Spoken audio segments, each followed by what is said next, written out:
प्रधानमंत्री जी ने फ़ोन करके कहा कि नीतीश बाबू आप ही को मुख्यमंत्री बनना है। मैंने ये कहा कि मैं शपथ नहीं लूँगा क्योंकि मेरी संख्या कम है, बीजेपी अपना मुख्यमंत्री बना ले।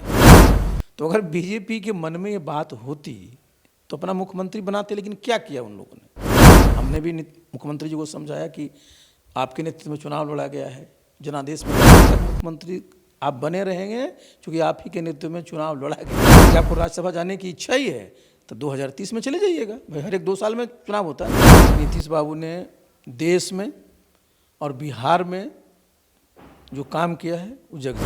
एक दशक का वो दौर था जब बिहार के मुख्यमंत्री नीतीश कुमार और आरसीपी सिंह की जोड़ी पूरे बिहार में प्रसिद्ध थी। और बिहार के मुख्यमंत्री नीतीश कुमार अगर कोई भी काम करते थे तो आरसीपी सिंह के से पूछा करते थे और परछाई की तरह आरसीपी सिंह रहते थे और जेडीयू में वो नंबर 2 की पावर रखते थे। लेकिन एक दौर ऐसा भी आया कि दोनों की राहें अलग हुई। लगातार 21 सालों से बिहार की सत्ता पर नीतीश कुमार काबिज है और जिस 2 दशकों से बिहार की हुकूमत, बिहार में एक छत्र साम्राज्य नीतीश कुमार का चलता था, वो सब कुछ एक झटके में खत्म हो गया। और इसके पीछे बीजेपी की जो साजिश है वो सामने आई। इन तमाम मुद्दों पे बात करने के लिए पूर्व केंद्रीय मंत्री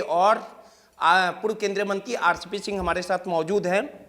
सर, जिस प्रकार से आप दोनों की जोड़ी बिहार में कमाल की थी और जेडीयू की नींव से लेके नीतीश कुमार को मजबूत करने में हर एक सुख दुख में आप साथ रहते थे, आपको कभी ऐसा लगा था कि नीतीश कुमार के साथ इतना बड़ा धोखा हो जाएगा, पीठ पे खंजर भोंका जाएगा? और बीजेपी लगातार सपना संजोए हुए थी कि बिहार में कब एक छत्र उनका राज हो, और उन्होंने कहीं ना कहीं नीतीश के अपने को ही तैयार किया। जिस प्रकार से उनके इर्द गिर्द रहने वाले जो लोग हैं, जेडीयू के कार्यकर्ताओं ने साफ तौर पे खुलासा किया। आपको क्या लगता है कि आने वाले समय में बीजेपी और कितना नीतीश कुमार के लिए और जेडीयू के लिए घातक हो सकती है? देखिए, आपने कई बातों की चर्चा की अपने इसमें उद्बोधन में। सबसे पहले तो मैं बता दूं कि नीतीश बाबू ने देश में और बिहार में जो काम किया है वो जग जाहिर है, उसमें कहीं किसी प्रकार का संदेह किसी को नहीं है। दूसरी बात आपने कही कि भाई जब बिहार में भी मुख्यमंत्री नीतीश बाबू बने हैं तो बीजेपी के साजिश की अपनी बात की, जेडीयू कार्यकर्ताओं ने आरोप हाँ, मैं बात बता रहा हूँ। बड़ा आरोप है। तो देखिए, इसमें मैं इससे सहमत नहीं हूँ। मैं खुद का उदाहरण मैं दे रहा हूँ, मैं ऐसे नहीं बोल रहा हूँ। 2020 का चुनाव देख लीजिए विधानसभा का।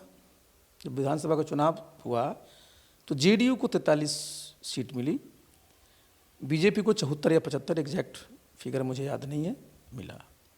नीतीश बाबू ने यह कहा कि मैं शपथ नहीं लूँगा क्योंकि मेरी संख्या कम है, बीजेपी अपना मुख्यमंत्री बना ले। तो अगर बीजेपी के मन में ये बात होती तो अपना मुख्यमंत्री बनाते, लेकिन क्या किया उन लोगों ने।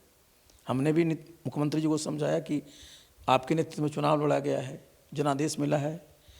प्रधानमंत्री जी ने फ़ोन करके कहा कि नीतीश बाबू आप ही को मुख्यमंत्री बनना है और 2025 तक मुख्यमंत्री आप बने रहेंगे क्योंकि आप ही के नेतृत्व में चुनाव लड़ा गया है। गृह मंत्री जी ने भी फ़ोन करके उनको कहा। तो आप ज़रा बताइए, जो लोग ये कह रहे हैं कि साजिश के तहत वो मैंने मुख्यमंत्री का पद लिए, तो उनको तो पद मिल रहा था स्वेच्छा से 2020 में, उसी समय ले लिए होते। तो इसलिए इस आरोप में दम नहीं है। हाँ, ये बात ज़रूर है, एक अटपटा ज़रूर लगता है कि 3 महीना ही हुआ, नीतीश बाबू अपना सब काम प्रारंभ कर दिए थे, यात्रा, समृद्धि यात्रा चला रहे थे, विधानसभा का सत्र किए, बहुत तरह की नीतियों की घोषणा किए। तो अपना काम फुल फॉर्म में कर रहे थे कि जो उनका संकल्प है कि भाई बिहार को विकसित प्रदेश बनाना है, तो संकल्प की सिद्धि के लिए वो काम कर रहे थे। और इस बीच में अचानक होली के दिन वो नामांकन करते हैं राज्यसभा का। तो ये चौंकाने वाला है। तो चौंकाने वाला पक्ष पर आइए जरा कि आखिर नीतीश बाबू उम्मीदवार किसके हैं? जनता दलियों के। तो जनता दलियों ने तो उनको नामित किया ना। नीतीश बाबू ने, एक अभी ट्वीट चल रहा है कि नीतीश बाबू ने ट्वीट करके कहा कि हमारी इच्छा थी कि मैं संसद के दोनों सदनों का प्रतिनिधित्व करूं और मैं लोकसभा में चूंकि रह चुका हूं तो इसलिए इनको राज्यसभा भेजा रहा है। तो अगर नीतीश बाबू ने ऐसी मनसा व्यक्त की तो दायित्व किसका था?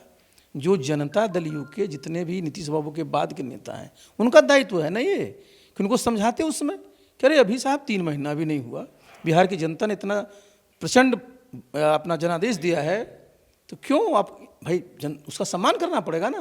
और अगर आपको मैं जब रहता तो मैं कहता कि आपको राज्यसभा जाने की इच्छा ही है तो 2030 में चले जाइएगा। भाई हर एक 2 साल में चुनाव होता है ना, 26 में हो रहा, 28 में होगा, 30 में। और इस विधानसभा को जो कार्यकाल है वो 30 के अक्टूबर नवंबर तक है और राज्यसभा का चुनाव हो जाता है फरवरी से मई के बीच में। तो दोनों हो जाएगा, जनता का जो जनादेश है उसका भी सम्मान हो जाएगा और आपकी भी इच्छा की पूर्ति हो जाएगी। तो जो भी पार्टी के ये नेता हैं जिनका ये दायित्व, उसमें तो सफल नहीं रहे।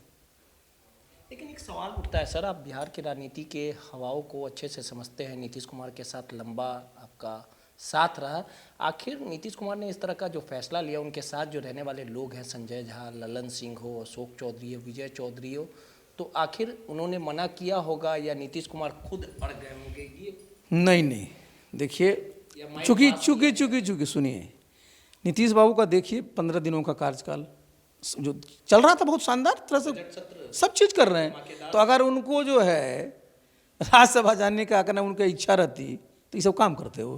प्रेशर पॉलिटिक्स के शिकार होंगे? प्रेशर पॉलिटिक्स नहीं, मैंने कहा कि भाई जो मैंने कहा ना कि भाई जो पार्टी के नेता हैं, भाई जो परिस्थिति हुई है तो उनका ना दायित्व था, रोकना चाहिए बिल्कुल। जैसे हम अब क्यों नहीं रोके, तो उनसे पूछिए। मैं रहता तो मैं तो उनको बिल्कुल रोकता कि भाई आपको ये नहीं करना है। लेकिन आपको ऐसा लगता है कि 2020 का वो साल था जब बिहार विधानसभा का चुनाव हुआ था, लगातार बीजेपी ये चाहती थी कि नीतीश कुमार के पैरेलल में, नीतीश कुमार के कद में एक मुख्यमंत्री का चेहरा दिया जाए, लगातार कोशिश भी की गई, सहमात खेला गया, लेकिन बीजेपी आज तक इसमें सफल नहीं हो पाई। उसके बाद पर्दे के पीछे पे जिस प्रकार से कहा जाता है कि चिराग को उतारा गया, जेडीयू के उम्मीदवार के सामने चिराग ने अपने उम्मीदवार को उतारा, जेडीयू नंबर 3 वाली हैसियत पार्टी बनी, और इस खेल के पीछे बीजेपी का हाथ था। लगातार बीजेपी मेहनत कर रही थी, कोशिश कर रही थी और आखिरकार तो मैंने तो आपको बता दिया ना कि तो 2020 में ही उनको तो मिल गया था, तो कर लिए होते, उन्होंने तो किया नहीं। और एक बात ज़्यादा जान लीजिए कि बीजेपी के जितना शीर्ष नेतृत्व है, चाहे प्रधानमंत्री हो, गृह मंत्री और भी उनके बड़े बड़े जितने नेता हैं, सब नीतीश बाबू को बहुत सम्मान, बहुत कद्र करते हैं। कहीं उसमें कोई समझिए कि कहीं कोताही उन लोगों की तरफ से नहीं होती। तो जिनसे वर्षों का संबंध है और नीतीश बाबू का जो स्टेचर है, आप इस बात को समझिए, तो इसलिए इसमें बीजेपी कहीं से इन्वॉल्व नहीं है। तो नीतीश कुमार गलत डिसीजन ले रहे हैं? नीतीश बाबू गलत डिसीजन कहाँ है, मैं क्या बोल रहा हूँ। हम तो बोल रहे हैं ना भाई कि जो उनके साथ रहे ना, तो उनकी मंशा उनको कि बिहार छोड़े नीतीश। तो यही तो मैं बता रहा हूँ कि भाई जब बिहार की जनता ने उनको बिहार में रह के बिहार को विकसित प्रदेश बनाने का जनादेश दिया है, तो उनके जो दल के शीर्ष नेतृत्व, उनका दायित्व था ना कि इस मैंडेट का सम्मान किया जाए। ये तो मैं बोल रहा हूँ। लेकिन एक सवाल है, जिस प्रकार से आपके और नीतीश कुमार के फिर से आने की बात हो रही थी, तो ललन सिंह ने एक जवाब दिया था कि आपके वजह से ही जेडीयू कमज़ोर हुई, नीतीश कुमार 40 से 42 तक चले गए। श्रवण कुमार ने भी विरोध जताया और साफ तौर पे आरोप लगाया कि बीजेपी के इशारे पे आप भी काम कर रहे हैं। अच्छा, अब वो तो आप सामने देख लिया कि भाई मैं बीजेपी के इशारे पर काम कर रहा था, तो बीजेपी की सरकार तो बनी नहीं हमारे रहते, अलायंस में ही रहे ना। 43 में भी बिहार के मुख्यमंत्री नीतीश बाबू डंके की चोट से शासन किए, गृह मंत्रालय उन्हीं के पास रहा, बदला क्या? फिर आपके नाम से बेचैनी परेशानी क्यों? ये तो हम, अरे देखिए, मेरा नाम तो इतना सुंदर है, रामचंद्र भगवान का नाम है जी, तो हमारे नाम से तो किसी को बेचैन होना नहीं चाहिए, और मेरा स्वभाव भी नहीं किसी को बेचैन करना। अच्छा, दोबारा आने को लेके हम तो एक बार नहीं, कई से बातचीत हुई? अरे हमने कई बार अनुरोध किया मुख्यमंत्री से मिलने का, तो भेंट हो गई तभी ना, लेकिन मिलने नहीं दिया जा रहा। सब जानता है। निशान से बहुत अच्छे रिश्ते हैं हमारे, तो पारिवारिक रिश्ते दोनों से हाथ से हैं, 25 वर्षों तक साथ रहे हैं जी, तो 1-2 दिन का समय है। निशान तब बिहार की राजनीति में सक्रिय हो रहे हैं। बिल्कुल, हम तो सक्रिय हो रहे हैं और मेरी कामना है कि सफल हो। निशान तो बुलाएंगे तो जाइए। अरे भाई अच्छा ये बताइए, मैं तो पहले ही बताया कि मैं कई बार बोल चुका हूँ, तो हमारा घर रहा है ना जी, मैं तो कई बार बोला हूँ, मैं ऑन रिकॉर्ड बोला हूँ। अच्छा, एक आखिरी सवाल है सिर्फ कि नीतीश कुमार की ज़रूरत एक ऐसे साथी की है जो सुख दुख में साथ दे, आप हमेशा रहें। अगर आप रहते तो ऐसा नहीं होता, और ऐसा भी नहीं कि आप मेरे बगल में बोल रहे तो हम आपकी तारीफ़ कर रहे हैं, तो कहीं ना कहीं आपको रोका गया। अगर फिर से निशांत अगर पावर में आते हैं, राजनीति में सक्रिय होते हैं, डिप्टी सीएम बनते हैं और फिर आपको खुद कॉल करके बुलाते हैं, तो बिल्कुल नीतीश कुमार और निशांत का साथ रहेगा। देखिए, एक बात मैं बताता हूँ, चूँकि आपने फिर डिप्टी सीएम की बात बोली, तो जब निशी को जब बनाना चाहते हैं लोग डिप्टी सीएम, तो मेरा मानना है कि मैंडेट तो मिला नीतीश बाबू को, तो भाई डिप्टी सीएम जब बनाने की बात ही करें तो सीएम उसको बना दीजिए ना, क्या दिक्कत है? जब डिप्टी सीएम का रूप में काम करने के कर सकता है तो मुख्यमंत्री के रूप में क्यों नहीं? जहाँ तक दूसरी बात आपने कही नीतीश बाबू के साथ संबंध का, तो हमारा तो 25 वर्षों का संबंध है। और मेरा जो स्वभाव है मैं बता दूं, मेरा जिनके साथ 1 घंटे का भी संबंध रहता है ना, मैं निभाता हूँ। और हमारे जो संबंध हैं साथ में हैं, बाहर हैं, लेकिन हमारे मन में जो सम्मान है, जो श्रद्धा है, उसमें कहीं कोई कटौती नहीं होती। 25 सालों का साथ है तो नीतीश क्यों नहीं समय दे रहे हैं आप? कि उनको रोक दिया अच्छा मिलेंगे तभी ना, वो मिलते था ना, उनसे पूछते मिले अच्छा वो मिलते तब ना उनसे पूछते, अब भेटे नहीं तो क्या कहें? रोका जा रहा है। अभी हम कैसे कर सकते हैं? एक आखिरी सवाल है कि जिस प्रकार से बिहार की राजनीति में निशांत जो है वो सक्रिय हुए हैं और जिस प्रकार से महान योद्धा, महान बल्लेबाज के तौर पे बिहार की राजनीति में नीतीश कुमार लगातार सक्रिय रहे और अच्छा पारी खेलते नजर आए हैं, निशांत भी उन्हीं की राह पे। तो मैंने बताया ना, हमने कही दिया है कि भाई मेरी तो शुभकामना है, और चूंकि भाई राजनीति में आ ही गए हैं तो इसमें सफल हूँ, तो मैंने कही चुका। आपको भी लोग चाहते हैं कि आप राजनीति में, तो राजनीति में तो मैं हुई ना, ज्वाइन करें। अरे राजनीति में हुई ना, आप प्रशांत किशोर की पार्टी में भी गए थे। हम तो राजनीति में है ही ना, इधर समय काल का होता है, वेट करिए, उतार चढ़ाव होते हैं। बिल्कुल। चलिए, सीधे तौर पे आरसीपी सिंह थे, विभाग बोल के लिए जाने जाते हैं और नीतीश कुमार के भरोसेमंद साथी रहे और नीतीश कुमार के हर एक सुख दुख में उनका साथ रहा है, हर एक अपार सफलता में भी कहीं ना कहीं आरसीपी सिंह का योगदान रहा है।